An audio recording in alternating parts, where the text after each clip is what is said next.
আমি একজন school teacher, আমার একটা সম্মান আছে, আমি সততার সাথে জীবন কাটিয়েছি।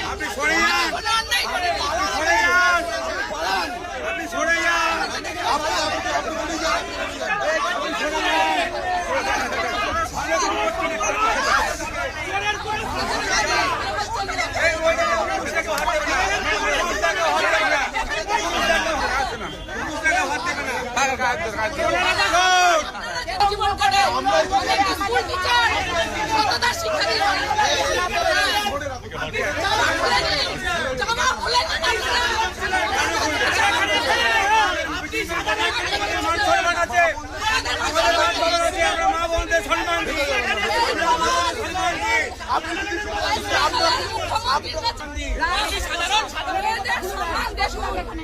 মেয়েদের সম্মান দেখা সাদি বড় সম্মান, এটা সম্মান, এই সম্মান সমাধান আগে সত্যি আমাদের ঘরের মা বোন মানুষদের নিয়ে মহিলাদের পরিকল্পনা ছিল। হিন্দু মেয়েদের হিন্দু মহিলাদের সেই এই যে ভোটের পর আপনার ইলেকশনের পর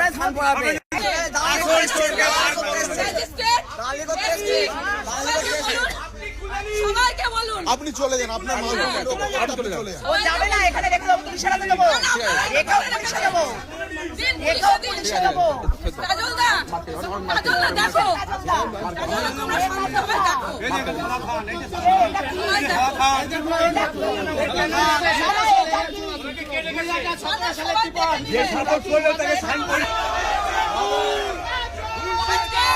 আজ আমি এইখানে দাঁড়িয়ে বলে যাচ্ছি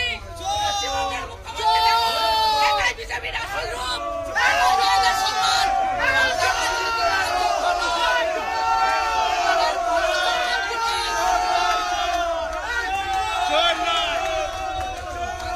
যোগ্যতা নেই, এটা আমার লজ্জা। আমি একা একটা মহিলা,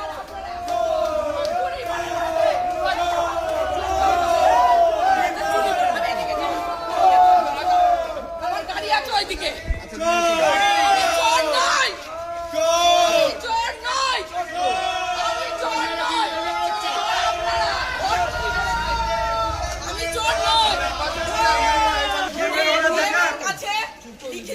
আমি বর্ষার জন্য আমার ত্রাণগুলো রাখা আছে,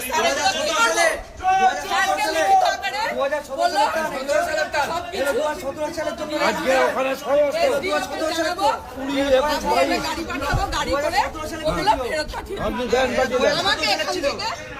আমার বাবা বললাম আপনি এখানে এলেন কেন? আপনাকে কে পাঠিয়েছে? আমার বাবা, আমাদের দাঁড়ের বাড়ি পণ্ডিতপুর পুরুলিয়া। আমার বাবা, আপনার বাবার সঙ্গে বহুদিন ধরে চুরি চামারিও করে আসছে।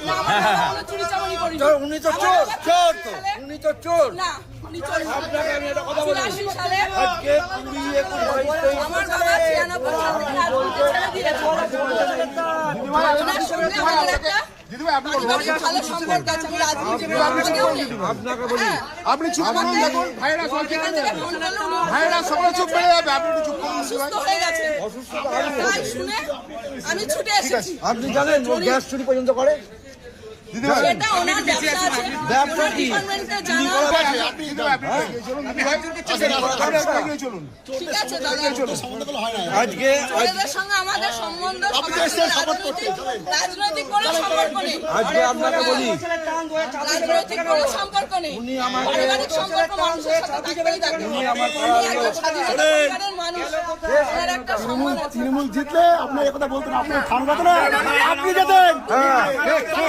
এখানে সবাই আমার বাড়ির পাশে ছেলে।